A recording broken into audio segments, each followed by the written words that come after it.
what you want. And welcome back, No Means Nerds, to this No Means No Thing, No Means Nothing podcast, episode 46, where three absolute, complete, and insufferable idiots attempt to do their best to find Hey, I'm the sufferable. best No Means No song of all time. People Spoiler, suffer me all the time. there isn't one. I am one of your hosts, Jordan. I'm Matthew, the sufferable one. Hey there, what's a girl like me doing on a podcast like this? I've been staring at myself Suffering my me. whole life. My whole life. So, I want to go back to my place for a little nightcap. Actually, I'm a political science major named Michelle. Excellent. How about So that? listen, everybody, you all know this is our round two, our last episode where we're going to wrap up The Sky is Falling, and I Want My Mommy. We're going to tackle the last four songs, and then we're probably going to, well, not probably, we are going to pit last week's winners against this week's winners in a death match, quick death match, to determine two songs from this album that will go forward into the next round. So before we do that, we're going to pop off to the left a little bit, take the Ausfart over to the segment called The Power of Positive Drinking. I have my rye whiskey. It's a little bit tall tonight, so we'll see how fucked up I get. Shouldn't do this. I got to wake up early for work, but that's what it is. So I know, doesn't that suck tomorrow? Fuck. Yeah, it sucks. It sucks. And I actually got to drive down into work. But hey, you know what makes me really happy is it's raining like fuck here and has been for like a week and a half, and it's going to rain for 2 more weeks, and it's the best. I mean, it kind of sucks for everybody else because there's a lot of places flooding, but boy, I'm glad to have the rain. Yep. Super good. So, Michelle, what have you got on your drinking palate tonight? Well, I have a couple of things to say before that. Okay. I wasn't going to do it, but I think I've decided to make this pint glass that Ian sent me from the UK. You better explain what that is because not everybody's in the Facebook group. I got his fucking letter here, and I'm gonna read it. Nice. Fuck yeah. You guys can see it here, maybe. I don't know. Here. Okay. Anyways, as you know, as everybody knows here, I love Guinness, and Ian Roberts, one of our friends here, who's so kind and just so mindful of us and our quirks and sends us notes and stuff. I got a t-shirt. He was, yep. Matthew got a t-shirt. He was, I think, cleaning out his mother's home. I don't know if she was passed or she's moving into assisted living. I don't know. I didn't ask. Anyways, he saw something in her home that he thought had my name on it. So he sent it to me, and it came all the way from England unscathed. Jesus Boy, did Christ. he wrap it up well. And he sent this letter, and it's just, I'm just beside myself. Here's the letter. Hi, Michelle. Hope this made it in one piece. Yes, it did. It's an original promo glass from late 88, early 89. Oh, funny. That's when I started liking this band, by the way. Actually, okay, let me get back to it. It's an original promo glass from late 88, early 89, when Rutger Hauer was doing the Guinness ads on TV. It was not on general sale, but only given away as a prize in a pub quiz. And its most will have hit the recycling bin by now. It's probably pretty rare. Don't worry, I have another one. And I can't find one on the web. Enjoy, and thanks again for the Ace podcast, Ian. So here it is. I wish you could all see it. It's a Guinness. It has the Guinness emblem, but instead of saying Guinness, it says Genius. Well, So hold it up for a second. I'm going to take a little... I can't get it where my lights suck. Hold your hand in front of the light rather than in front of the glass. Oh yeah, see, I need it. Okay, wait, hold it up. But and it's now... like reflecting my TV. Oh yeah. Yeah, it's not going to work. Oh, well, actually, ladies and gentlemen, you just have to imagine. Anyways, okay, and then the other thing, I can't find any regular Guinness anywhere. Like, everybody's had it, so the only thing I found was this extra large Guinness stout it's extra stout, so there's no widget in it, but Ian, all y'all, Happy New Year, by the way. And Happy New Year, everybody. Yeah. Oh yeah. I'm going to pour this, sorry, Jordan, I didn't get you any. Oh, this one foams up pretty bad. I don't think I can foam it up like that. Or pretty good. Or pretty good. That's right. Yeah, it's extra large. It's 5.6% alcohol. But anyways, I didn't even wash the glass, by the way. I didn't even wash. Fuck it. I It's didn't got that even sweet, wash sweet it. stank on it. Yep, it's got British stank and love from Ian across the pond. Nice. Thank you, Ian, and Happy New Year to y'all. I'm having a Guinness Extra Stout. Sweet. Yes. Happy New Year. And Ian, you're a champ, man. That's amazing. Yeah. So kind. Absolutely My God. amazing. What the Absolutely hell? That's amazing. unbelievable. Yep. Unbelievable. All right, Matthew, what's your libation for this evening? Well, it is the first show of the new year, so on New Year's Eve, it is a bigger holiday, maybe in Japan, and I used to live in Japan, so my wife Lisa and I decided to go to the Japanese food store and make a bunch of Japanese sort of New Year's dishes. So we spent the day together cooking, and then got some Japanese libations.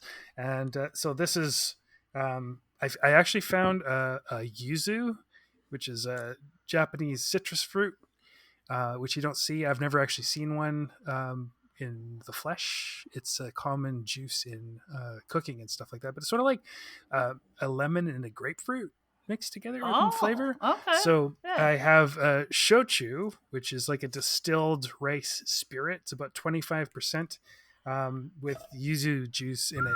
25%. Oh man! And then some soda. Matthew. On top of it. Yes. Oh, okay, Here good. goes Matthew. He's taking off, ladies and gentlemen. That looks good. High Looks C. really good. Mm-hmm. Nice. And I got some. This is going to be a pretty long episode, I think. So I got some Bellhaven Black back in the garage fridge there. Sweet. There you Yeah, go. that's why I got my tea as well to keep me on my toes, as it were.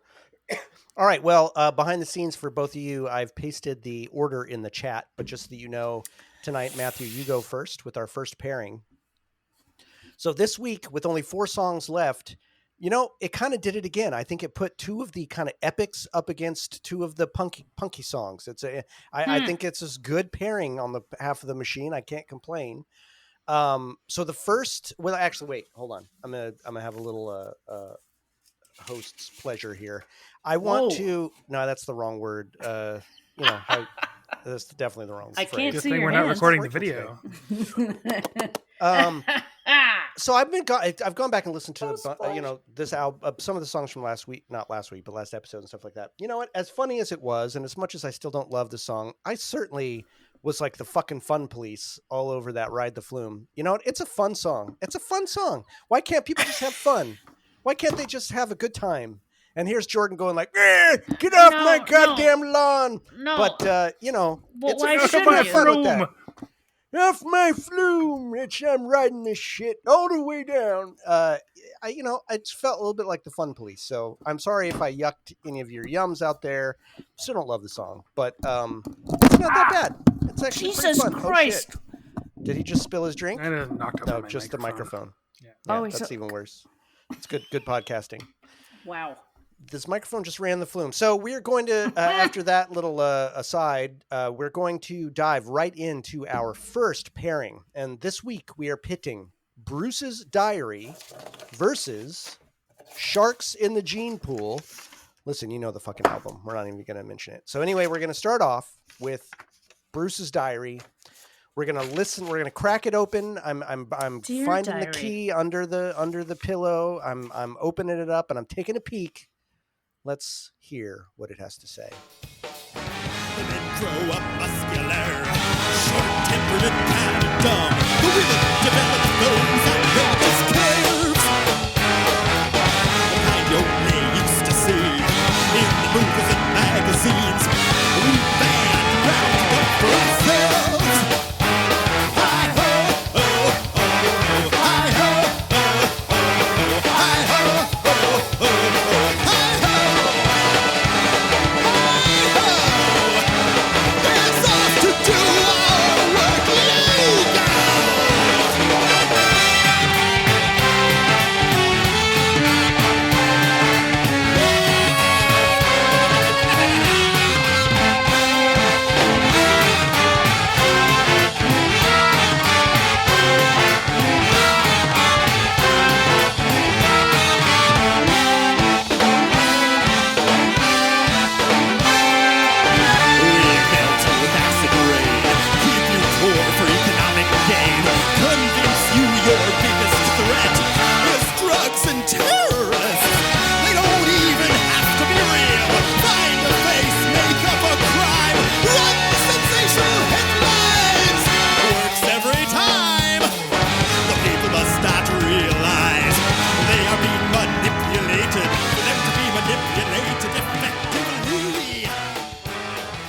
All right, Matthew, what is your take on this song? Well, what I think of for this whole album now, I mean, I haven't read the lyric sheets since I had the album, 30 years ago. And it is incredible how many of these songs are just nothing's changed. I mean, the stuff Right. he's complaining about is still exactly the fucking same, if not worse. Exactly right.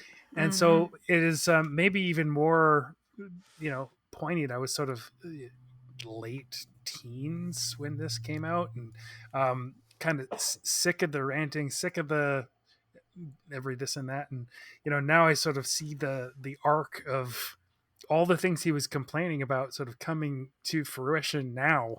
And so I don't know, I don't want to give him sort of the prophet, but he wasn't he was making more sense than I gave him credit for, because it's Hell yeah. yeah. Wow. So Bruce's Diary, it's sort of about the Illuminati, effectively, sort of like somebody above the ones in control, just sort of sitting behind their console, just kind of controlling everything and not totally unseen. It's interesting, controlling society with drugs, food, entertainment, keeping everybody distracted and unhealthy so that they nobody can challenge the powers that be. And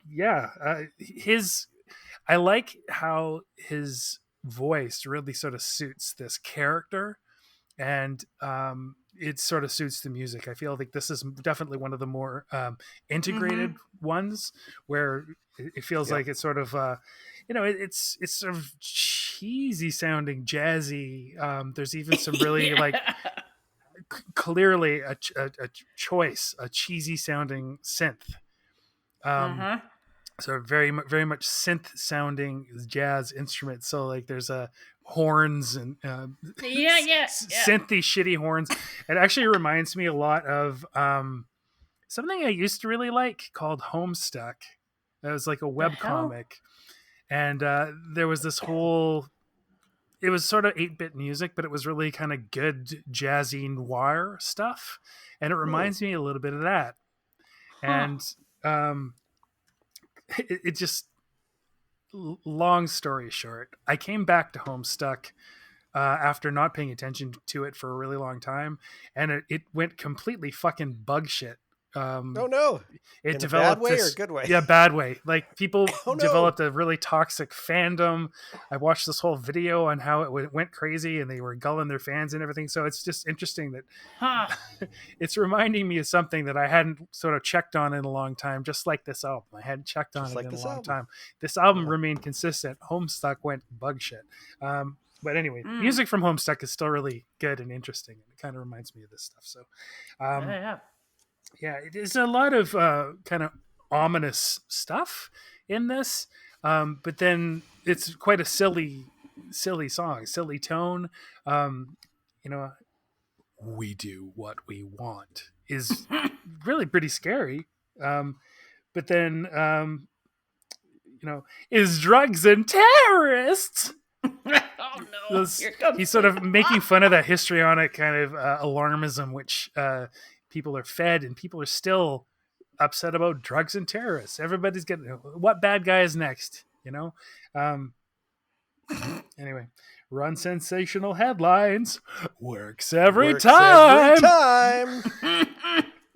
Yeah. So yeah, I love how funny this song is. I think it's a nice blending of No Means No's kind of dark sense of humor and Jello's sense of humor. So this one is a little more harmonious. And got to remember, Jordan, don't forget about your chocolate and peanut butter comparisons. I hope you've prepared them for each of these. Yes, do that. Okay, I like good. those. I got them. Yeah. They're ready to go. Yeah. Oh no. Yeah. Who'd rather watch someone's life on TV than participate in their own. This is pre-reality TV too. Exactly. That's what I was thinking. Like, fuck, man. Yeah, I hate to give the P word to the man, but sometimes reading through the shit, I'm like, I don't know. I love how the chords are a little bit dissonant. They're a little off kilter, and it sounds a little bit sort of wobbly or unbalanced, and Mm. so I like that aspect of it. It is jazzy, it is kind of noir, but it's also a little kind of the reeling carnival kind of feel as well. Mm-hmm. um, Mm-hmm. I do like the bass. I wish it were more forward, just like Oh everything yes. else, the mix on God. this. But John is clearly having a blast playing his little organ Mm-hmm. sounds, which is a lot of fun. Yeah, that's about all I got to say. Nice. I should just mention though that a lot of these songs, Jello really thinks about food a lot, and that's an interesting thing as well. Yeah. Yeah. Huh. We'll talk Huh, more for about someone that I named never later. thought Jello. about that. Yeah. Yeah, Someone right. named Jello. Who would have Exactly. thought? Right. Or Michelle, what's your take on this diary? Okay. Oh, yeah, who's Man, this Bruce? song is kind of clever to me. I love the riff that they play and the horn, the keyboard sounds, like you mentioned, Matthew, on it. They're totally cheesy and it's really cool. Okay, what I don't necessarily dig is the super jello, yucking it up so much. And when he gets to the high hos and the ahs especially, the high hos are cute because Yeah. I know he's doing the Seven Dwarfs, but the ahs, I want to pull out a can of Raid and start spraying around the room. I'm sorry. I'm kind of sorry. It's a bit too much, and it's also a bit too long. I, I think I'm talking about the song. The song might be too No, long, and you there's a are. couple on this album that I think the songs are too long, but I'll mention that when we get to it.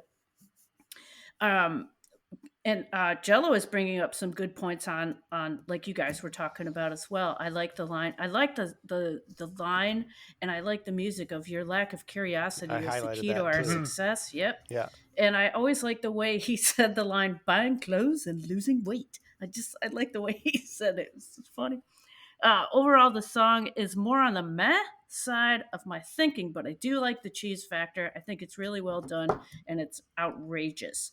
And one thing I did do, you guys, you're gonna be. Oh, I just dropped it.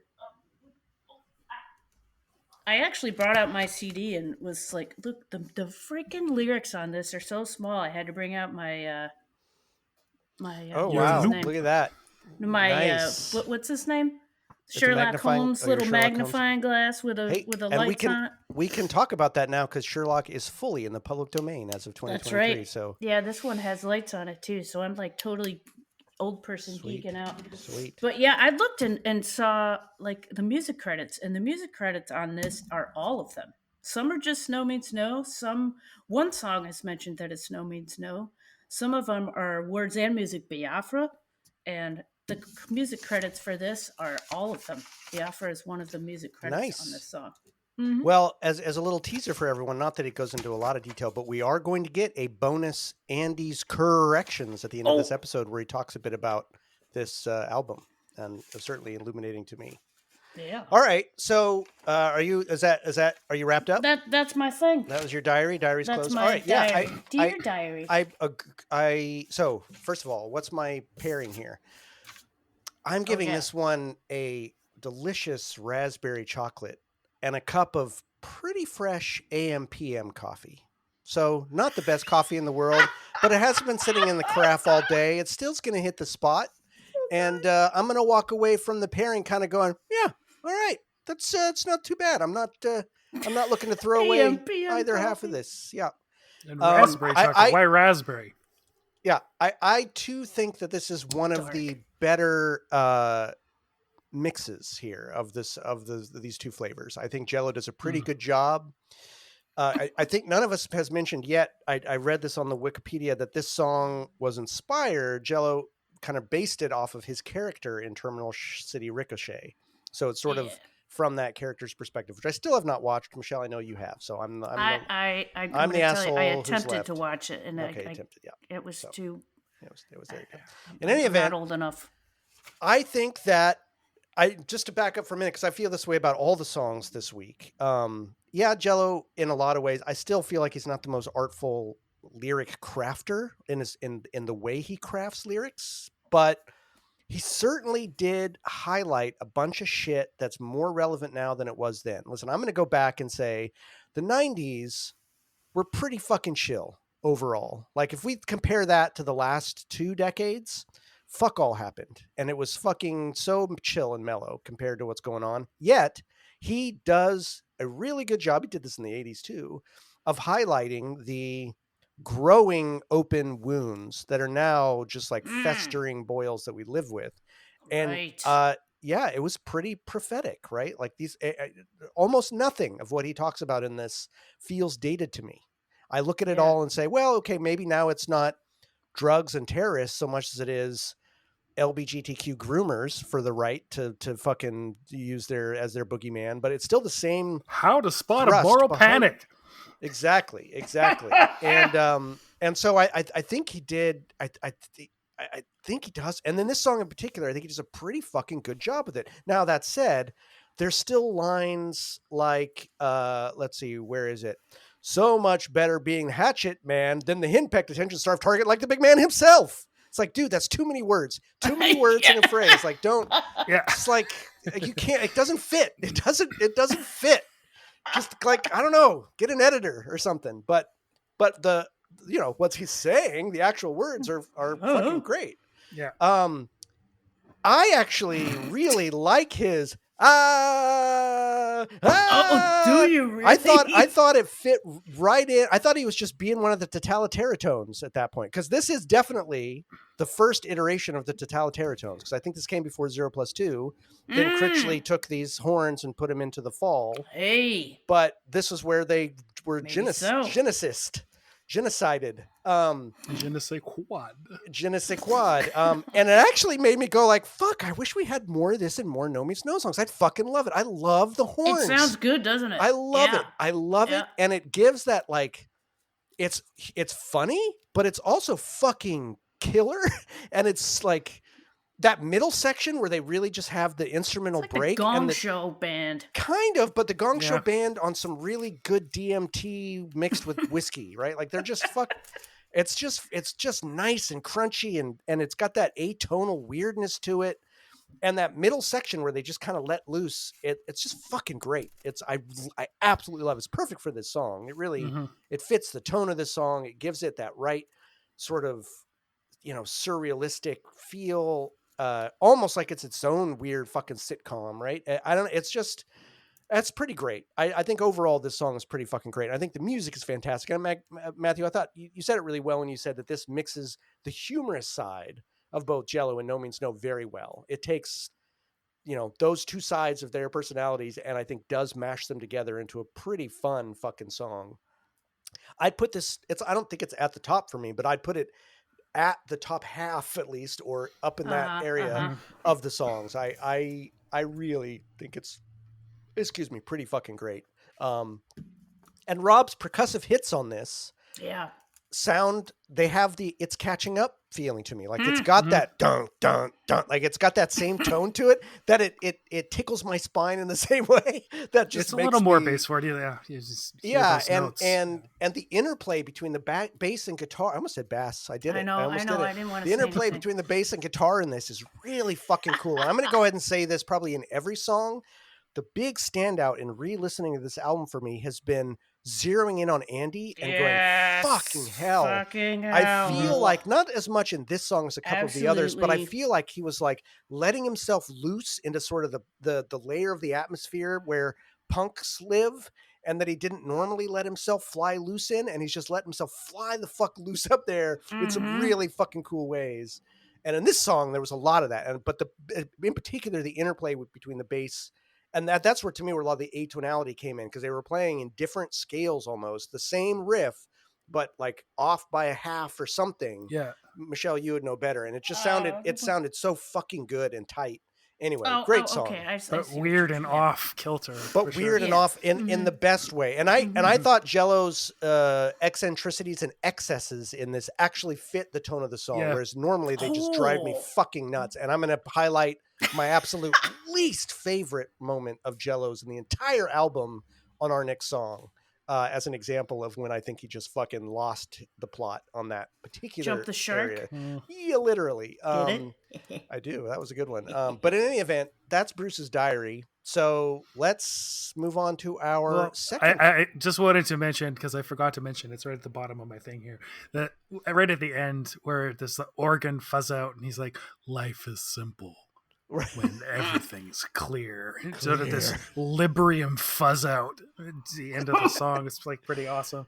It is. There's actually some pretty good exits on all the songs on this week's list. He did pretty good with that, I got to say. And He's that's like also an old man before he was an old man, isn't he? pretty much. He was You yelling know? at clouds long before the rest Yeah. of us were yelling at clouds. Yeah. Fucking nobody was on his lawn, man. He's getting everybody the fuck off his lawn. All right, so the next one is certainly one of the epics off of this. It's also one of the only songs for which there is actual evidence of the vocal included versions out there. You can find it out on the YouTubes if you don't have this yourself. This is Too Many Sharks in the Gene Pool. And again, there is the demo version off the Wrong Demos out there on YouTube. You should definitely do yourself a favor and go listen to it. But we are going to listen to a little bit of this with Jello in the mix. So, Mr. Bond, please get in my shark pool.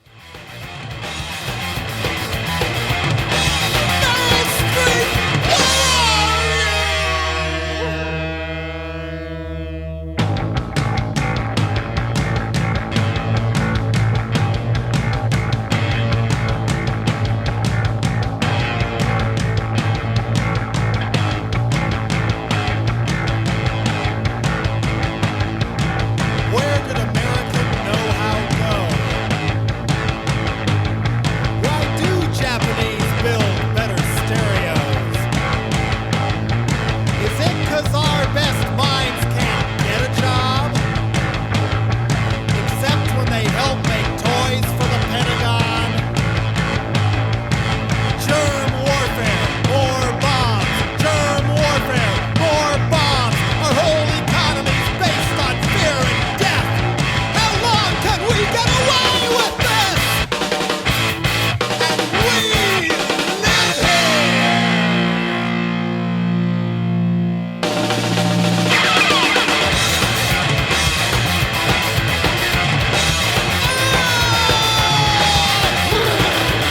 Instead of better health, we get AIDS. Instead of nourishment, we get steroids. The most popular selections at celebrity sperm banks are sports heroes. Gap, white, haves and have-nots. Rich, powerful. All right, Matthew, what's your shark? Well, I've been trying really hard to listen to the music and not let myself be annoyed by the Jello quite so much. And this song might be one of the most sort of tight, and it's a song in acts. You know, like like a prog epic from the, from the 70s or something like that. It's kind of incredible. There's so many different parts, and they are so incredibly tight. I mean, the bass at the beginning, and then straight into a fast kind of hardcore intro, and then right into a Motorheady part. It's like all within the first minute of the song. It's pretty incredible, and like right at the very beginning. And now, a true story. True story. Kind of fantastic, and it's pretty longer. It's one of the longer ones on this album. Some of the things I like most are almost like it's like a sound poem, where the music sounds like this machine, and there's like some of the rhythmic changes sound like it's like a machine like slipping a cog, and then you know, John in the background, probably John, if the sound effects, like something's clanking, he's like, it really sounds like he's hitting something with a spanner. Yep. It's super sounds. And then that during that part, the run, or maybe I think it's an arpeggio, like that Rob is doing this kind of run up and down the bass, like and it reminds me of something that is done in a lot of classical music, where it's evoking a tempest or a whirlpool or something like that. And so it really does make me think of, you know, being something circular, like being, you know, sucked down in a whirlpool, or being circled by sharks. It's pretty great. It is. I love the part where it gets kind of quiet and there's like a low floor tom.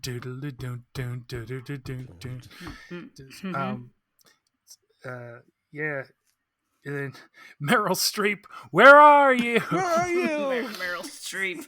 Do you get the the reference there? Silkwood, yeah. Yeah, So yeah. he's talking about Nope. environmental destruction and people's So genes funny. getting all fucked up by poison and stuff like that. It's Yeah. it is kind of very thematically Jello, and this is actually more kind of thematically unified than I gave it credit for before as well. Just how, but again, he's thinking about food, and that's something that I've only started thinking about recently. The idea of food deserts and keeping people malnourished so that they can't Yeah, man. they can't afford the healthy stuff. Go People were around talking about that in the 90s. That's what I mean. Like, fucking Jello's a bit ahead of his time on this one, as far as I'm concerned. Oh, even I'm, man, like, that's so depressing. trying Jesus. to eat better and changing careers again and contending with less money and trying to lose weight and stuff like that. I'm like, I gotta stop eating crap. And the trick is you need to go around the outside of the supermarket and don't go in the middle where the garbage is. Right. Yes. That's where the Garbage. sharks live, in the the shark middle of the live. grocery store. Yeah, that's where they get you. But yeah, Cheese puffs. rich and powerful breed only with themselves. We all know what happens when too much of this happens. The offspring just ain't real bright. Oh, who can we think of who's in the news that Gosh, are? what's that? I can't. There's this That's- particular family. He's talking Boy, I about don't know, Al, man. Al That's, Gore and Dan Quayle. Oh, that's what's so quaint about it now. It's kind of like, oh my god, if those were your boogeymen, man, just fucking hell. Like that's where the '90s are like. But that's Give the me a thing. break. It's just getting worse and worse and worse. That's the thing, exactly. Like this is all just he's pointing to the right things, but these are the Lowest kiddie common pool versions of the denominators. sharks. At this point, Jesus. Mutants. Did you guys Mutants. see Glass Onion yet? I did. So fucking good. Holy It's really shit. fucking Oh, good. God. Michelle, you'll love it. Michelle, Man, you'll love come it. on. Quit talking about stuff I don't know what you're talking No. about. Okay, so wait, you have Netflix, Glass right? Onion is a fucking John Lennon. No, isn't yeah, it? I know, but it's a murder mystery movie, and it's fucking slays. It slays, Michelle. You're gonna love it. You're gonna love it. Yeah. You're gonna fucking love it. The right kind of slay. Yes, right. normally me and Matthew talk about sci-fi shit that you could give a shit about. You personally are gonna All right, fucking all right, love Glass Onion. Yeah. Glass Onion. Yeah. Get Okay. on it. Get on Anyway, it. it's That about shit rich slays. people and how fucking horrible they are. But Yeah. wrong Oh, people, am I right gonna get place. pissed? Ruling class No, gets it's the funny as only hell. pass to board the Ark for outer space. Yeah. Why do you think that particular line made me think of Glass Onion? And Gee, that's spoilers for Michelle, but yeah. yeah. Okay. Outer and space. then in 2001, what about this I know. place? What Oh about yeah, this place? Like, hey, did they oh, how leave? quaint. Did they go? No, they didn't go. Mm. Yeah. Anyway, that's about all I have to say about that. I liked it better, but musically, I would kind of wanted to take the Jello out of this one. Well, you for can. sure. Did you go? I know. You can I go know. and listen to it, right? Oh, yeah. That's what I love about it. But all right, Michelle, what's your take on this sticky gene pool? Well, I'm going to tell you what my take is because I have heard the vocalist version of that. This is my absolute favorite piece on this album. The song kicks fucking ass. The music in this. Yeah. Are you fucking kidding crazy. Yeah. me? Oh. It's over the top and stellar. It's fucking sick. And let me just get this out of the way. The vocals and the delivery of them, right from the start, don't even deserve this music. I said it. Is that bad? Hey, it's The your, best it's how you vocal feel. parts are the choruses. Uniform, I think I wrote this right. Uniform hybrid species of fresh-looking pest-proof food. I don't know. I don't know. I should have wrote down the timestamp on it. About a minute into the song and later repeated is the gem of a section that I think you were talking about, Matthew. I don't even know how to describe it, let alone even try to dissect how they designate the first beat in this. But what I do know is how they pick one note to emphasize. And every time they come up to that note, they just bang on it. Yeah, that's, No, that's not the section. oh, really? Okay. Wow. I can't. God damn it! I wish I could hear it right now. I don't know. I'd probably flip out too It's much. almost too complex to sing. Like some of these other songs, I can I can bust into like mouth bass, Gregson's but I gonna can't sing do. it. Gregson's gonna do it. Greg's, But I can't. It's hard to do in this song because the licks are so the fucking weird and off kilter. It's hard to fucking jump Sorry in about there. the cat. No, I love it, man. Sorry, he's got it. That's what it he's had sounded enough like, to eat. Gregson. No, it's so. There's this section in there that's so unbelievably awesome, but they gloriously turn up the heat. That's what's so great about this band. They pick one note, or they put an emphasis on an offbeat, and they just keep turning up the heat. This part is wonderfully crafted, played, and perfected, and I can't think of another band that does this so well. Andy, I like how Andy's lower part on the guitar neck, and in some certain parts of the song with the distortion, reiterate what Rob's playing, and it helps bring him out there. The badass in this song, though, is John with the colossal gymnastics he's pulling here. Did you listen to John on this? Absolutely, it's fucking unreal. It's unreal. This song is full of anxiety. The temperature keeps getting turned up, and my personal favorite, where the band places the accents, like I said, you can't get any better than this music. I fucking love it. I've never heard anything like it before. I think the music in this is just incredible. Yeah. Insane in the membrane. Yeah. I love this. I'm gonna agree. So I've got my pairing here is delicious. Yeah. Fucking delectable, dark, gourmet chocolate bar Mm-hmm. with a cup of coffee that's okay, but kind of swirled around with slightly soured milk that every time you get a sip, it's kind of like egg in it. something's a little off. I mean, I can take it sometimes, and sometimes I get a sip of the coffee, it's all right, and then sometimes it's like, Sour. oh, that was a curdle. That was like a chunk of milk in there. Yeah. But then I take that chocolate, and if I just focus on the chocolate, man, yes, makes me just like erect. It's so good. It's so fucking good. This music, y'all. We've all said it. The music in this is like, I'll say this: the music in this, stripped of everything else, stands amongst some of their best fucking shit. Yep. It is so I totally agree with you. good. It is so good. And yet, Jello's first fucking lyric is my least favorite bit of delivery in the entire album. First, the urine test, now this, in that, it's like, oh no, what are you doing? Because the music comes in so fucking hard, and then Jello's just like, no, please don't, dude. I Get know. your fingertips off of this. I know. And I don't listen. I don't want to be a dick because I think, like, there's a lot that he's saying in this song that I think is fucking great. Or something. It's very prescient. Stripped of when I'm just reading the lyrics, it's very prescient. God. There's a lot of really fucking good shit he says. There's a lot of really smart shit he says. And there were some songs like Bruce's Diary or Chew. I think he really did meld that shit well into the fabric of the song. And there are parts of this song I think he did well. I do think the chorus, there's too many sharks in the gene pool. Yeah, that's heavy. Too many, and the way he's following it, and then the way you have the boys in the background going sharks, and then Gene pool. I love it. With as you were saying, Matthew, like John is like smashing a spanner on a fucking garbage can lid or something. Man, that part is mesmerizing, and that's where Jello's at his best. Like those, and that's for me. That was the same thing with the chorus of Chew. That when he was really digging in there and just getting gritty with it, and his grit and weirdness worked with the music. But now the urine test. Why this? Now that first the urine test. Now this. It's just like, oh boy. What does that even mean?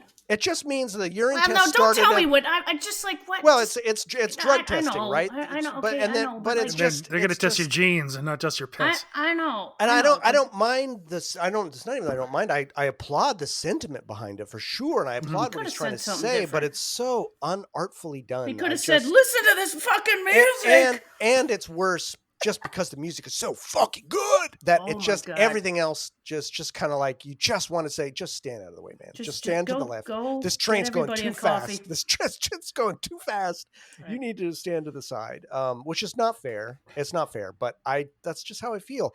But yeah, the music in this fucking holy shit. And as you both talked about the different sections and how they careen from one to the other on a fucking dime, just instantly in a whole nother fucking universe that still feels intimately connected to what just came before it, but it puts me in a completely different zone. God, it's so masterful. These guys are so fucking masterful. Yes. And to give back credit to Jello, where I've now stripped much of it from the song from him, the guy really fucking was ahead of his time in terms of what he was seeing. Like the shit he's talking about in this is more salient now, 30 years later, than it was then. Everything in this entire song. Yeah. You read it top to bottom. Like, yeah, I don't think it's said well necessarily in the sense of, compared to how Rob would write lyrics, but the sentiments behind it, the ideas behind it are 100% spot on. And I got to give that up to him, man. I also in that era, I was an angry kid and I probably appreciated that stuff, but it wasn't as arch back then as it is now. And now everything that he says in this album, because you're an adult. Yeah, has been made manifest. It's not just because I'm an adult. It's because those threads have continued to rot, and they've rotted into more fetid stews. Right? It's brutal. So, yeah, great fucking song. Some really awful, artful lack of artfulness on Jello's part, but some good sentiment. But fuck the music. What are you gonna do? This song just slays no matter what. You're gonna faint. That's what the fuck you're gonna do. All right, let's faint. Let's have our first vote here. So, Matthew, you get to go first. Is it going to be Bruce's Diary or the Sharks of the Gene Pool? Thinking back, I very much enjoyed Bruce's Diary back in the day. I thought it was funny. I enjoyed it most. It's probably one of the ones that I listened to the most. But I have to vote for Sharks because of the music is just so much. Although Bruce's Diary, it's a little bit more of a novelty, and Sharks and Gene Pool just kick so much ass. And I got to forgive even though I feel like Bruce is a little more harmonious. The music just rises above the Jello in Sharks of the Gene Pool. So that's my vote. Excellent. Michelle, I think it's pretty clear where you're going to come down, but why don't you make it official? I agree with Matthew. How about that? All right. I'm sharking it. It's not easy, though. Bruce is... Really? It's kind of shitty. I don't know that my vote was... on any of the songs tonight was completely settled before I came into this, because I really do like both the songs, and I do feel like Bruce's Diary edges out a little bit for me, only in the sense that I feel like it's a little more cohesive, but the music of Sharks is just so fucking transcendent that it has to win. Like, it can't not win. So Sharks in the Gene Pool for sure wins. Sharks. But I want to give it up to Bruce. I think Bruce's Diary had some good cohesion. If it had gone up, it should have gone up against Ride the Flume. Then it may have had a better chance, but it didn't. Yeah, so it could have won in last week's. It could have. For sure. Last week, I think. Yeah. Maybe it wouldn't have beat Chew for me by a long shot. But in any event, see his pearly whites. Yeah, Mac the Knife. So screwed up the words. Sharks is through our Ear Stouts round 1. So I don't think we have an interstitial for you guys. So we're going to kind of jump straight into round 2 here. And our matchup for round 2 is The Myth is Real, Let's Eat versus Jesus Was a Terrorist. So first, we're going to crack open our textbooks and take a little stroll down the realm of the mythic and dig our knife and fork into this. Let's hear it.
All right. The Myth is Real, Let's Eat. So for both these songs, first of all, I just want to say I feel like now we're on the Jello DK side of the equation more than the No Means No side. Those last two are definitely really hard in the paint on the No Means No side of the equation in terms of how the songs felt to me. These last two feel much more in the DK side of things. So that's kind of where I'm judging them from. This song to me, The Myth is Real, in terms of my food pairing, feels like a nice Dolly Madison fruit pie that has me kind of turning the wrapper over a few times, looking for the expiration date just to make sure it's still safe to eat, but it still tastes pretty good. God, this I'm is just like- checking that it hasn't expired yet, but it's still pretty good. Still pretty good. And for a punk song, I think it's pretty fucking great, actually. And I love the fact that it starts. Anyway, I just love the way it starts. I think the fucking guitar on this, Andy's guitar, this is the one I highlighted more than anything, just because I feel like it was really out front. It's a treat on this whole fucking album, but he just really lets himself out of the bag on this Oh my album. God. This song does give us one of those classic John count-offs, which I just love. It always just makes me happy. 1, 2, 3, 4, and then straight into it. Really fucking good. That joyous rolling bass line from Rob and just like a power tool shredding Please tell me you did that guitar. on purpose. No, don't Nope. mess. The It's a new joyous year. rolling bass line from Rob and a power tool shredding guitar growl from Andy. It's short for badass. That's what Exactly. he's saying. Yeah. Yeah. That's canon now. I love the quick decay that Andy has on his guitar. It's so snarly and then gone. Just fucking quick cut off, right? Who was that masked man? Yeah, it's so. That's what you're asking yourself. So fucking good. Yeah, I think musically, yeah, this is not a pyrotechnical song. But it's still really tight. These guys are really fucking tight on this. And there's a lot more going on musically in it than I think I ever gave myself credit for. Gave them credit for when I was listening to it myself. I don't give myself credit for any of this shit. I would also say this song has always suffered for me for being the last song on the album, and I'm really fatigued by the point this comes in, and I don't want any more of this album by the time this comes out. So it was better for me to pick it out and listen to it on its own without anything else independently, because then I appreciated it more. It was always one of those songs I'm like, yeah, what was that song? What's The Myth is Real? I don't even fucking remember how that one goes. So it was good to pick it out and really listen to it. And I think musically, it's fucking fun as hell. It's really great, and I really love each of their independent elements to it. Although I think for me, Andy's the standout on the guitar part. Definitely. Lyrics, I think again, it's a really nice effort by Jello, and this is way more in the DK wheelhouse, and so I don't fault him in his style on this, because it feels to me like the boys are more giving an homage to his style. He's not coming onto their onto their court. They're going into his court, and they're serving his mode and style, and to that degree it feels more natural. I'm willing to go where Jello goes a little bit more in this because of that, and so I feel like it fits together pretty well on that front. The lyrics themselves really do again a great prophetic job of kind of talking about the hypocrisy that's underneath our sort of shared epistemology as a culture. Even if by, again, the 90s standards, all the shit was pretty tame back then.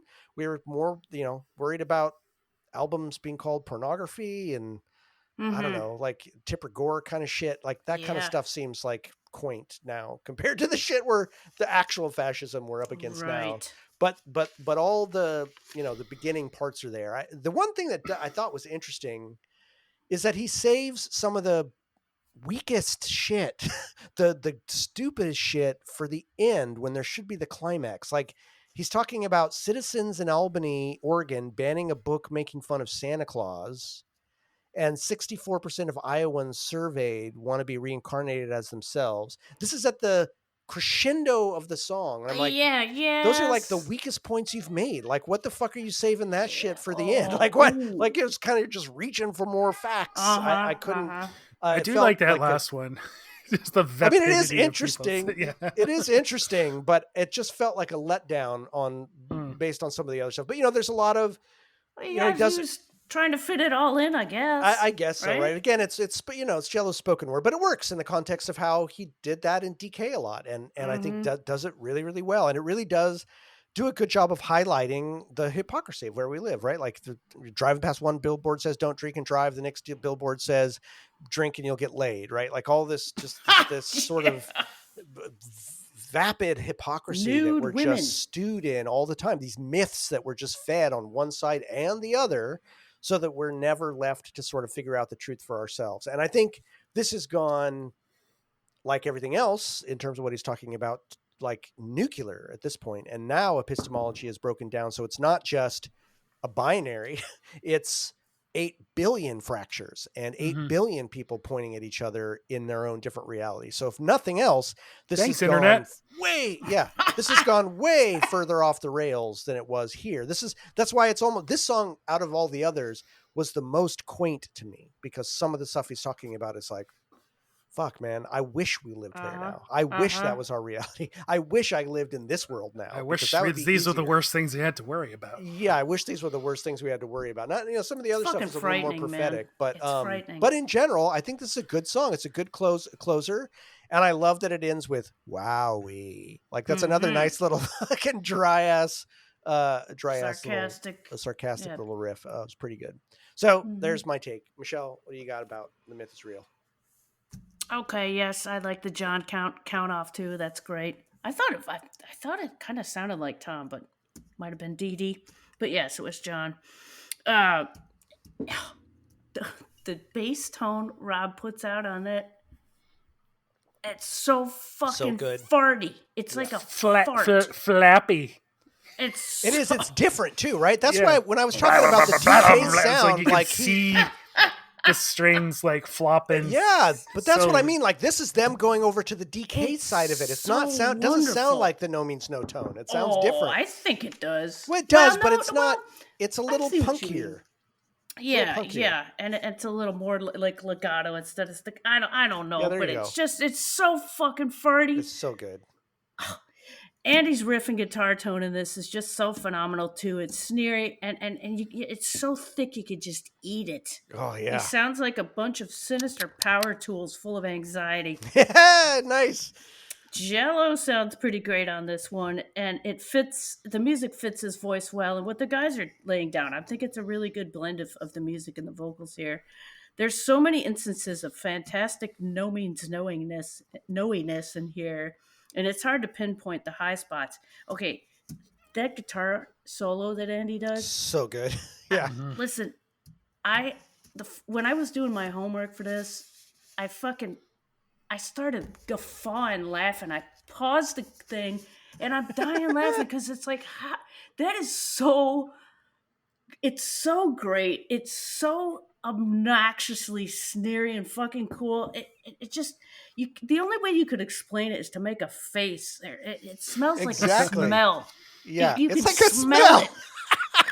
It smells like a smell. It's just, it's just so, Yeah, he let himself go on this in the best possible that guitar way, solo. man. God, I bet he had fun doing this album. Oh, fuck. Okay, I'm sounding like a nerd. Okay, the chorus is super fun, and it's really hard to pick a favorite spot because the music is so good. I have to admit, I like the beginning part of the song better, for at the end, it seems like too many stanzas are shoved in, like you were mentioning too, Jordan, and there's a lot of opinions, comments on things that are quite relevant today, though. I guess I'm saying the ending drags on a little bit here, though. The colossal music here grooves with plenty of snot on top, and that's just how we like it. All for this song, the music credits are all of them. So Jello has a lot to do, or maybe not a lot to do, but he's part of the music credits. And let me tell you something too that I thought of earlier. I think the star in the Dead Kennedys is East Bay Ray, because he adds that tension in there, that really light, the tight guitar that just sounds like a siren in the background. And does he does a lot of half steps, going up, doing half step. He just, and I think Andy's doing Andy, but kind of enveloping East Bay Ray in it, where the guitar's just like, Yeah, right. So when you've got the guitar doing that, and you add Jello doing That's almost too many ahs. Like in Dead Kennedys, Jello was kind of pulled back, and he was like a showman in the front, but East Bay Ray is just the man in that band, I think. And don't get me wrong, the rhythm section with Klaus and D.H. Plegro, oh my God, it's like a train coming at you. But then you've got the scream. I don't know, but just the guitar in this song, Andy solo. Oh Christ, It's great. It's fucking it's great. so fucking I love. good. I love that you said like you can smell it. It's so true. And It's a you great can description. I have no words to how juicy that is. Yeah. It just makes you make a face. Yeah. Yeah. You can't even describe it. It smells. All right, Smells Matthew. fucking good is what it smells like. What scent you got on the wind for the sucker? Well, I'm gonna sort of yoink your flavors thing here, because what it makes me think of, it's like a box of chocolates, but like it's got some of the gross ones in there. So like it's like or I don't know if you have bridge mixture in the States. Like it's a No British idea. thing maybe, but it's sort of like, again, it's like a bunch That of white shit. no. Chocolates It's with the white stuff in there. sometimes that's okay. Yeah, you have had it then. Yeah. Yeah, no. So you're going through and you're eating. You pick one out. Oh, it's like it's a nice caramel. Oh fuck, it's got coconut in it. All right. So what's this thing? It's like, oh, it's like dark chocolate. Oh, what's inside? Oh, it's like chalky mint shit. What? It's like marzipan. Yeah. So that's kind of what, or it's like, pop this beautiful chocolate in your mouth. Oh, fucking maraschino cherry in the middle. Oh, that's So- my jam, man. Don't fuck on that shit. I love that. I shit. do. Uh-oh. I do like. Well, maraschino cherry is okay if it's got like booze around it. The chocolate juice. sweet. Yeah, I know what you mean. So yeah, there's some maybe, and you work your way through a box of chocolate, and eventually you're like, I've had too many chocolates. I don't want any more chocolates. That's how I felt about this song. feel kind of gross. Did you eat the whole box? Yeah. So yeah, I do understand what he's doing here. It's sort of but it was like he's looking through his notebook. All these clearly the theme is hypocrisy, and they're interesting little sort of hypocrisies, but they're not really related to each other. And he's just like kind of ticking things off in a notebook. It's very much like his spoken word. I think it's like where he got away from DK and just sort of started singing his rants. This song is sort of very, very exemplary of that sort of thing, and why I kind of have trouble with a lot of Jello's, with DOA or with Alan Jorgensen or Steel Pull Bathtub or whatever. It's just sort of like, oh, the music's awesome, but just like, oh, Jello, I know you're upset. It's like, okay, it's okay, little guy. It's okay, man. Have a bath. Oh. Yeah, this song's about Andy's guitar. It's incredible. He is letting himself go. And I was thinking about, like, is it that Andy's guitar is really stellar, or is it just because I can't hear Rob very well? Right. I know. But I know, I Andy think comes it's out front. it's really He's really Andy. good in this, It's yeah. really fucking fantastic. Oh God. But although I do Fucking love solo. the really flappy, loose bass at the beginning, combined with the really regular shuffly drums, and then the totally chaotic Andy stuff over top. Like that beginning is amazing. Like very, very No Means No. I really like that part. But again, yeah. I always kind of wondered when he says Brian Wilson's legs severed by a train. I'm like, the Beach Boy? I don't think he got hit by a train. No, there was this No, guy. I looked it up. Oh, you know it. Okay, good. I didn't. But I always sort of like, oh, is that Jello taking license? And is it referring to the fact that Brian Wilson spent a lot of time as a shut-in and wouldn't get out of bed for a decade? Or is it something different? But it's something different. Never mind. It's very literal. It's very literal. Very literal. Brian Wilson, he was a protester, Vietnam vet. He got hit by a train. Wasn't intending to get hit by the train. He was hoping that the train would stop. And the crew actually did sue him for stress and mental distress, even though he had to have his legs amputated. The judge did The judge did throw out the case though, because they he has suffered enough, and he didn't intend Wow. to cause you stress. He thought you guys were going to stop. He's just kind of not that good at protesting. Yeah. Okay. Where this song kind of got annoying for me in the 90s was when there's like 2 entire stanzas about how awesome weed is. Yeah, right.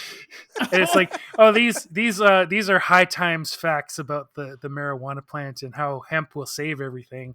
And I was so fucking sick of hearing my stoner friends talk about that shit over beers.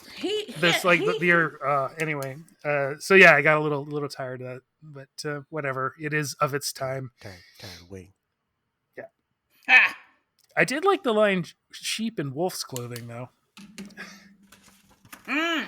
And interestingly, this one stuck out to me today as well. It is like one of these random unconnected facts, but he said, Japanese spend twice as much on pinball as defense until like last week when Japan actually decided to triple its expenditure on military spending.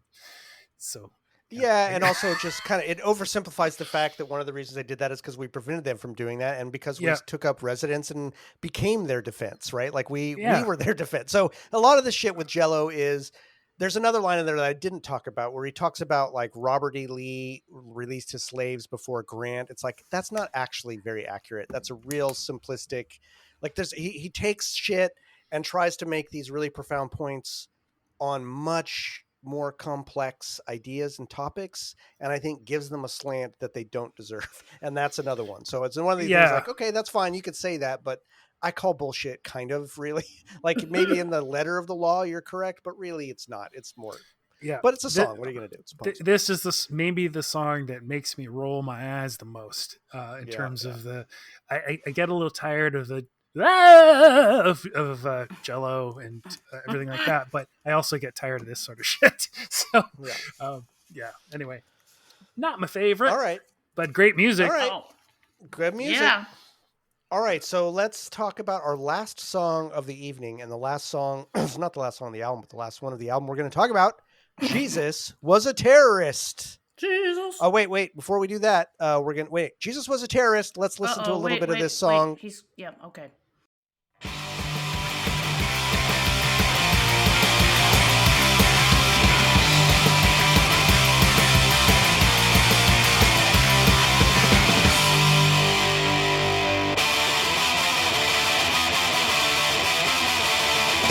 Jesus was a terrorist, enemy of the state.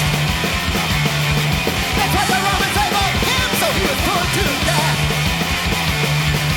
That's what his beliefs was changed today.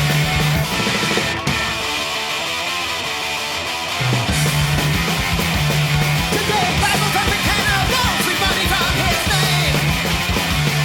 By cable networks, the power with the ladies' checks. If Jesus saw that Roman son, what do you think he'd say? Tax-free, they rewrite our laws and stick them on you. Women don't control their bodies, TV preachers do. Censor everything from bathing suits to science books. From the schoolroom to the bedroom, they want our thoughts. Or else, they treat us like the Romans used to treat the Christians. Even some church-going folks are scared.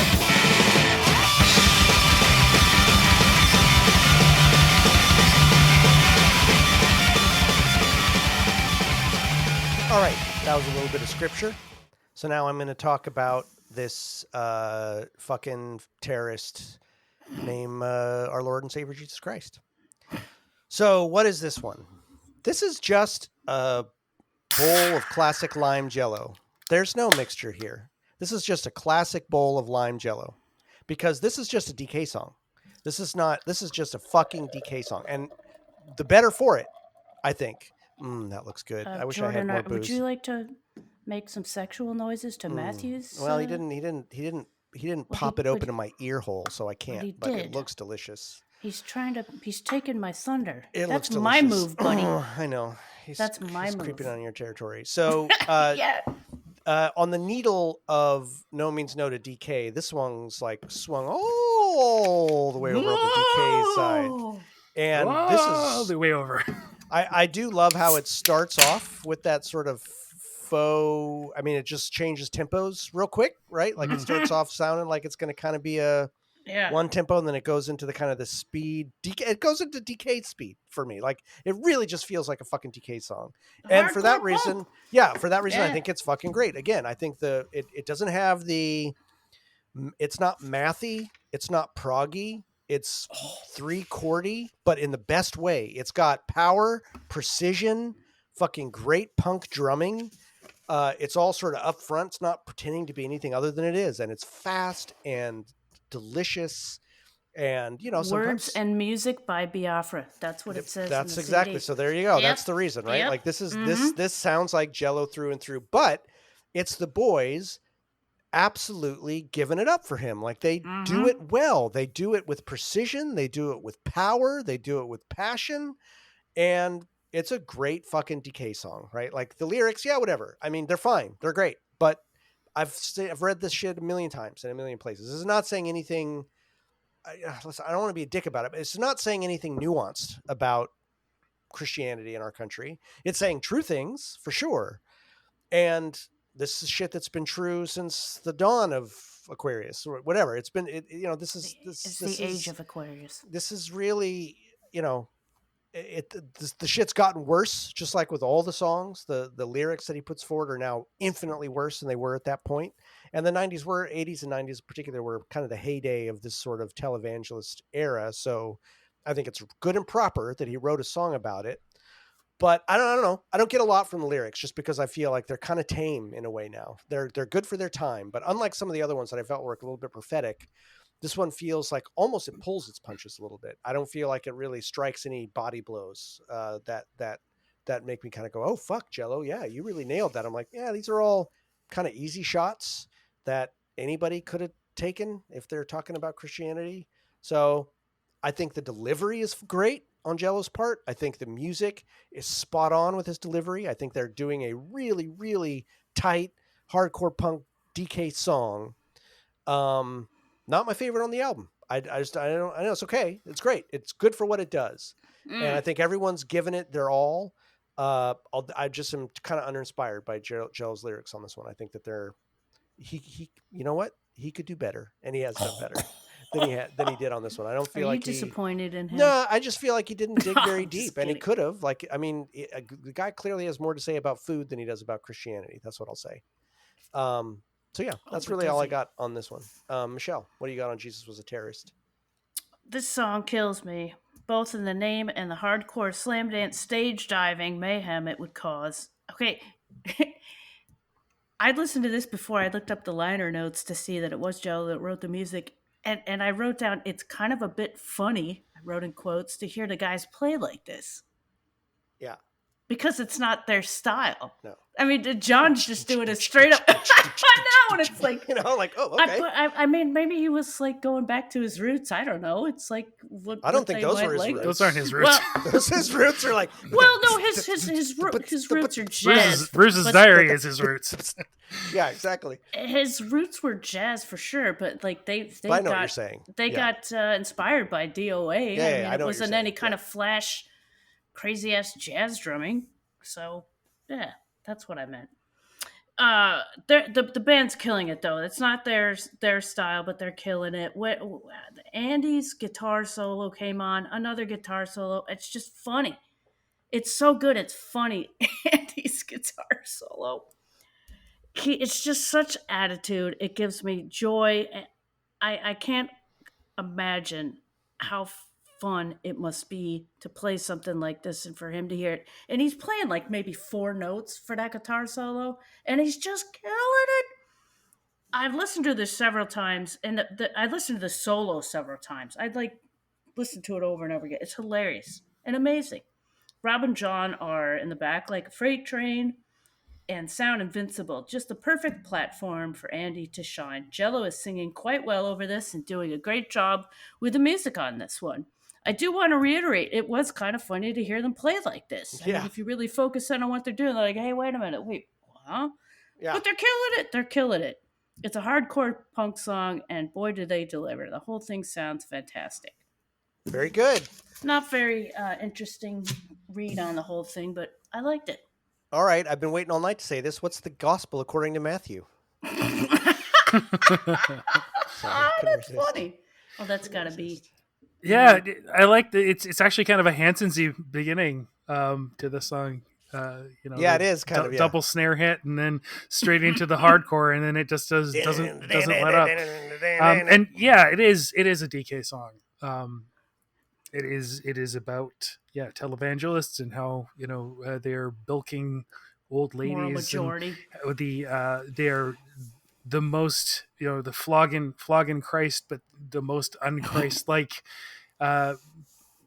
assholes. I don't know if was this kind of before the era of mega churches or it was right as they were occurring. 80s had a lot of mega churches. Think of like Tommy Faye or Robert the Bakers, whatever their fucking name was, Tammy Faye, and they were. I wonder if are there still TV preachers? I have no idea. Oh, big time! Big time! It's way worse than it used to be. Way worse. How do you know that? Because I follow my enemies, man. I like to know what they're fucking up to, and that shit's bad, man. It's bad. Tubes filled with demons. Bad. Ding. Sorry. Yeah. It's around. Who is it that they're bilking? I mean, is it? This is also before the whole opioid addiction, like this is about bilking poor people poor and uneducated people out of their money. So I don't know, like it's the opiate of the masses, the opioid of the masses. It's a lot of those people. They're just even fucking older now. Like it's just like a lot of mostly really fucking old people. But anyway, so what's going to happen when? I mean, these are the same people. They've been sending televangelists their money since the 80s and 90s. Like, what happens when they die? How do those is religion? I don't know, but still a way to squeeze people because church membership all over everywhere in North America is falling regardless of what they. Good. Yeah, I know. Yep. But then in steps Q and fucking Trump and his NFTs, and they just pick the ball up right fucking where they left it. Right. That impulse is still fucking there. Like they may not be ascendant, but that impulse is not going away. That's how they're bilking people with that shit, with conspiracy theories instead of religion. That's probably what it is. Yeah. Anyway, I do like the last line. Is freedom speech such a terrorist act? Is spiritual peace such a satanic threat? Believe what you want, but we'll fight to keep our heads from being cemented in your sand. Yep, that's a good one.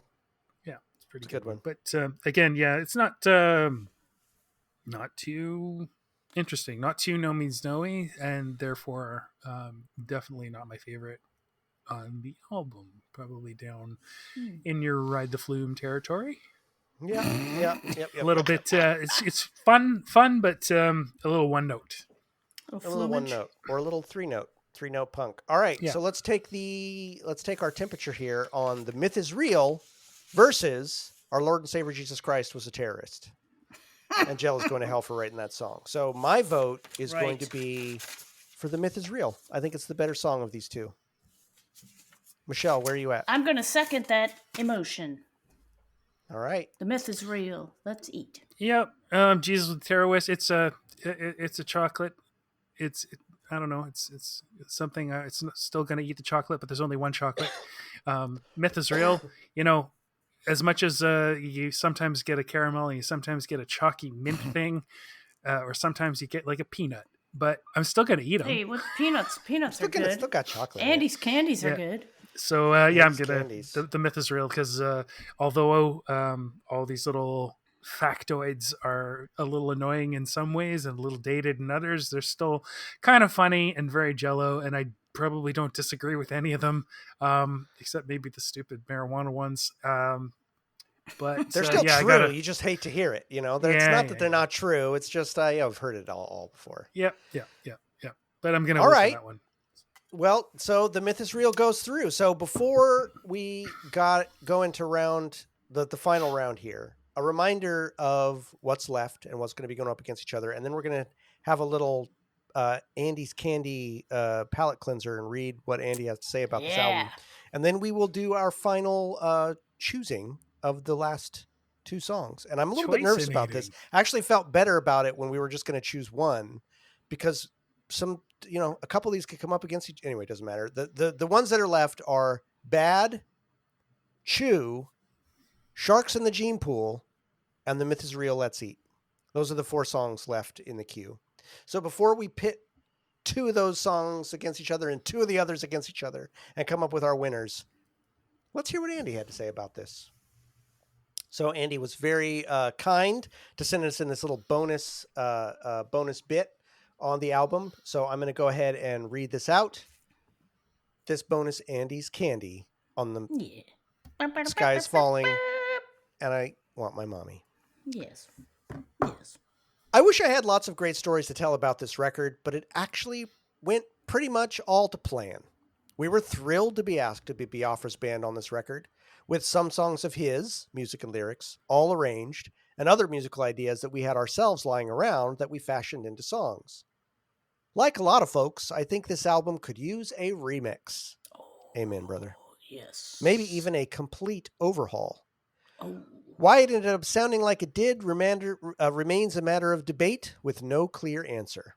I think Biafra's in top form here. Our playing is good, but unlike all the albums we'd released previously, the songs didn't have the usual no means no time of a couple of more years to mature. Same with 0 + 2 = 1. But what are you going to do? Studio recordings, despite everyone's intentions, don't always turn out how you think they will. It was very cool to see Biafra's attention to detail in everything. In particular, how he would sing the music into a cassette recorder and then send us the tape for us to learn.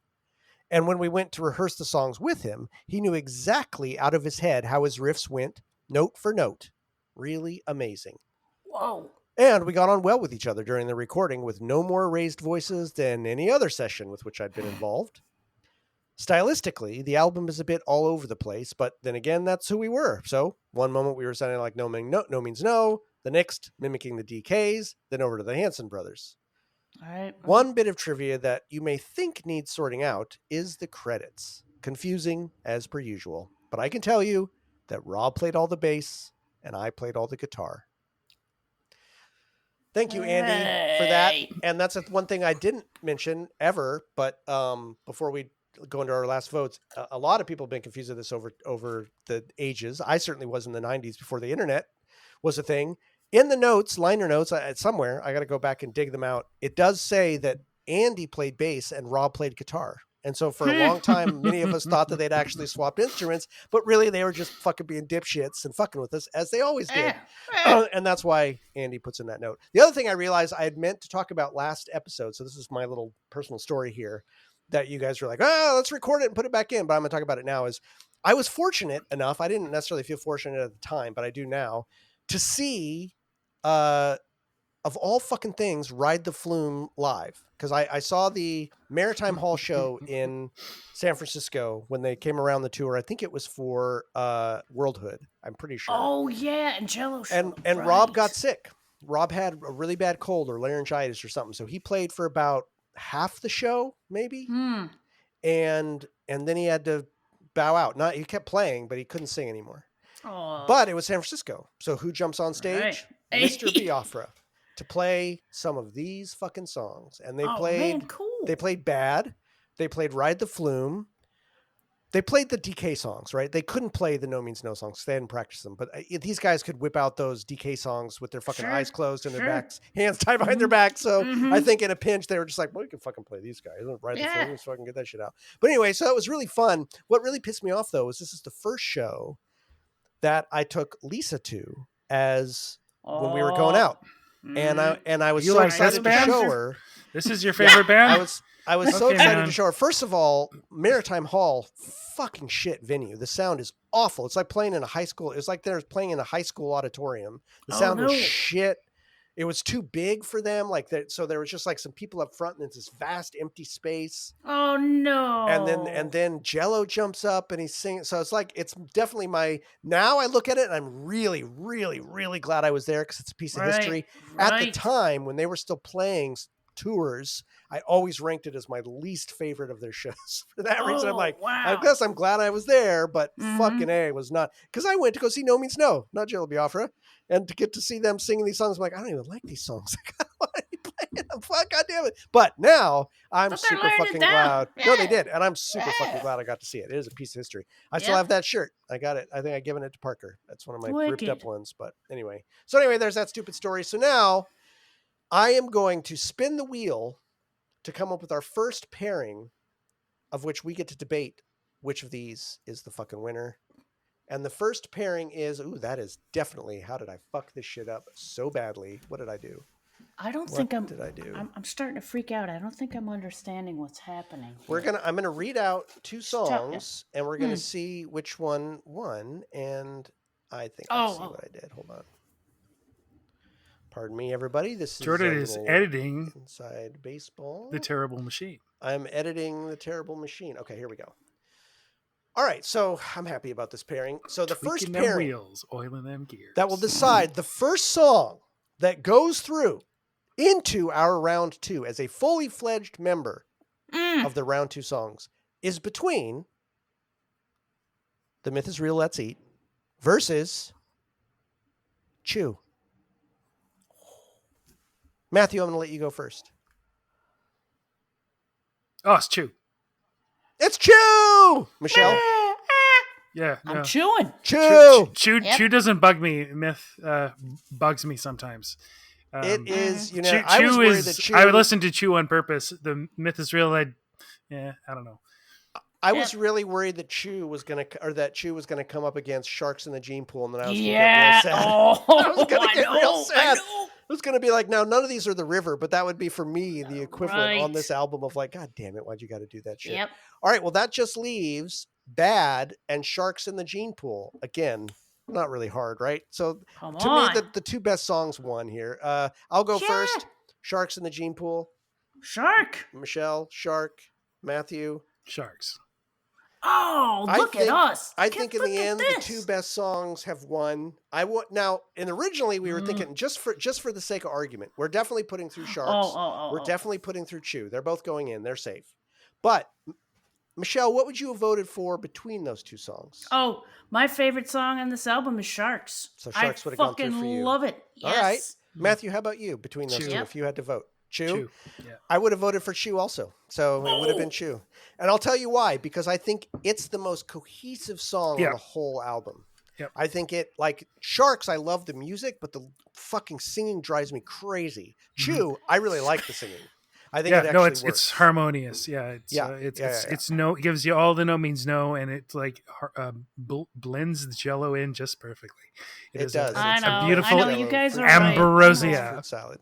Now that said, Sharks in the Gene Pool, the music for it, that's why I'm voting for it. If I were to put in the version, maybe we'll do this in round 2. Maybe we'll put in the demo version. No, we can't do that. No, we can't do that. But all right, well there we go, man. We've got Sharks in the Gene Pool, and we've got Chew. Into round 2. Now, I'm proud of us. I'm proud of us. I think let's not dance around it. Neither of those songs is probably going into round 3, but who the fuck knows? Anything can happen. Depends on what goes up against, right? When we started this, you were like, yeah, exactly. That is true. But remember when we started this, you were even wondering if you should bring this in. I want to thank you for doing it because I love I'm glad we did. The music in some of these songs. Yeah, it's fucking sick. Me too. Yeah. Well, just like so many examples of like doing this for almost 2 years now. Since we started, like it was early January, I think, when we first started talking about doing this at all. And I was so knee jerky about the Jello album. I was like, can't have it in. And actually, I think I've said before, I think that probably pissed people off and caused a little bit of consternation and like, oh, we gotta listen more to see what these assholes say next. But anyway, a lot of people, I do like the fact that everybody told us that this was their gateway drug for No Means No. And so we got to give this album more props. And yeah, see, that's cool. We do. Like so Yep, many yep. Nomizio songs that I hadn't really paid enough attention to, like this one has risen in my estimation. Yep, Yeah, for sure. it has. Oh, guys. Yeah, Oh, and I that's think great. and I think the two best songs won, and I'm happy they're in rotation. I think totally they're agree. good examples Well, of my some prime opinion No Means anyways. Snowish. Yep. All right, well, listen, everybody, that's Cool. it.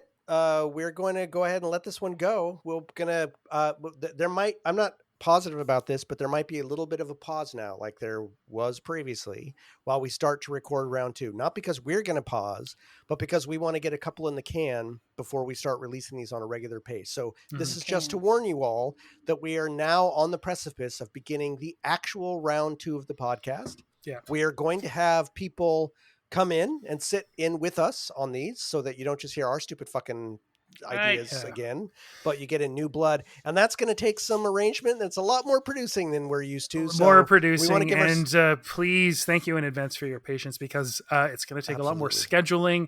There's going to be, we all happen to be in the same time zone, but that's not necessarily going to be the case for our guests. So that's right. That's right. It's going to be a little bit more of a steeplechase, I think. That's right. Yeah. That's right. And I might be drinking coffee instead of Guinness. And we're going to do our best. I think one of the reasons we might want to have a little pause now is so that we can build up enough so that we can keep a good cadence. I'd rather this pause be now than a bunch of random pauses throughout the season. But both of those things could happen. I don't fucking know. We're just going to have to see. But the good news is we're not pausing. We're charging ahead. And we're starting to get this shit knocked down. And we got some great guests coming up as well. So those we may be able to inject those in, even if we haven't built up enough. That's right. Some interview some non round 2 related interviews and guests and stuff that we're pretty fucking excited about. So, and you will be too. So everything's looking up. 2023 is going to be. Let me tell you guys. 2023 is going to be a great fucking year. Where's the fucking wood? Knock on that fucking wood. Where's the wood? Yeah. Knock on wood. But I do. I feel pretty good. Knock on chuckwood. Quite literally. It can't get any worse. It's going to be. It's going to be a great year to be a New Means No fan. I don't know about the rest of it, but I think the book might be coming out. No this doubt, year. dude. And some shit we got on the horizon.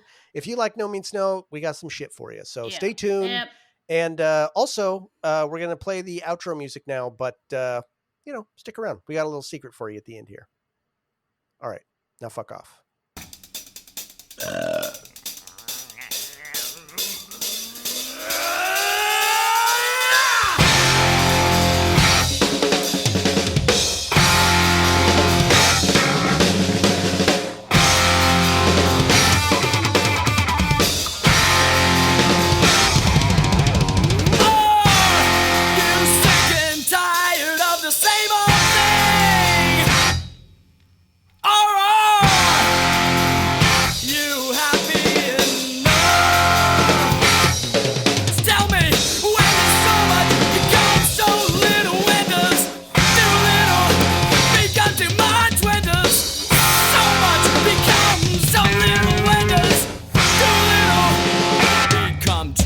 Stuck around, so now you get to hear our reactions to the very first draw of round 2. I'm not prepared for this. Here we go. I need my pencil. Okay. Most of these, I'm sure, far more than in round 1, are going to elicit fuck no's from me. But this one, okay. I'm not shitting my pants yet.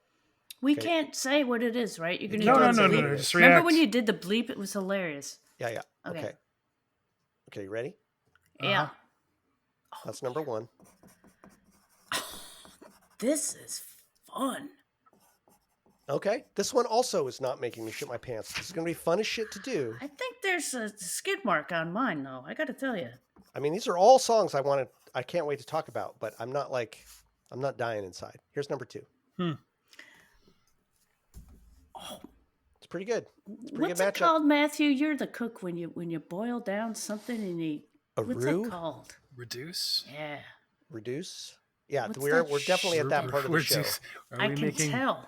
Balsamic reduction.